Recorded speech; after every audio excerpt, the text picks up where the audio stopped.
In a true test of character and resilience, the Maple Leafs defy the odds, overcoming the Tampa Bay Lightning by a score of 4-3 to pull ahead in the series 3-2. Hi everyone, Danielle, Emanuele, and Cheryl Pounder here with you in the aftermath of what was an emotional win for the Toronto Maple Leafs at Scotiabank Arena. So Leafs Nation, you can all Take a breath. after Take a breath. roller coaster of emotions through 60 minutes. But Cheryl, the Maple Leafs found themselves trailing 2-0 after the first period of play. And you could argue that it was a conversation by a veteran in the locker room that helped to turn the tide. Well, and Jason Spezza, that's what we're hearing. I would have loved to be a fly on the wall in that room. You talk about a guy who's got the veteran leadership and the experience under his belt, and he steps up in the room. Just a perfect guy to do it. We saw the signs in the stands, do it for Spezza. Well, Spezza was in that room doing it for his team, and they certainly came out with a different jump and sense of urgency to their step, and they were able to claw their way back. And of course, we're talking about Jack Campbell keeping the game within reach. You know, he had those 2 goals on 4 shots. Then he comes back, makes some huge saves, and this was critical to have timely saves to keep his team in it. The captain, John Tavares, was poised for a breakout, and tonight it was his play below the hash marks that made a difference.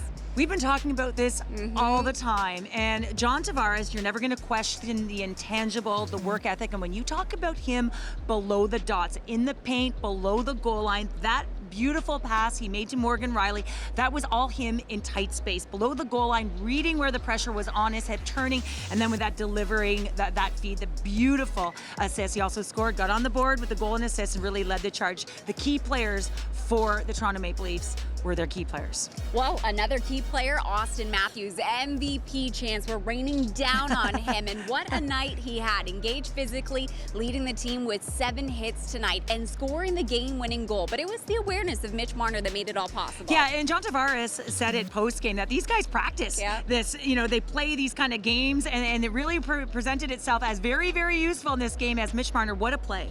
What a play, recognizing exactly where the stick was on the slide on the 2-on-1, and the ability to put it far pad right and delivered right to Austin Matthews. Real quick hands, I mean, it would have flown right by me. But Austin Matthews, the goal scorer that he is, able to deliver with that game-winning goal. So now the series shifts back to the Sunshine State. The Maple Leafs will look to close it out. And Cheryl, this is going to be the toughest one yet. Yeah, it certainly is. And specialty teams are always going to play a factor, and you hope that Austin Matthews, the guy, can get back on the ice. We saw him have over 23 minutes in this game, the most he's played in the 4 games. So really critical for him to be able to get on that ice and play some 5-on-5 hockey. But yeah, this is going to be an interesting one as they head back to Tampa Bay. But certainly it's the first time the lead has changed hands. So let's see what the Toronto Maple Leafs can do when they get to Tampa Bay. So 4-3 is the final score. The Maple Leafs register their 8th multi-goal comeback win in franchise history in the postseason, and their first since the 2002 conference semifinals in Game 6 against the Ottawa Senators.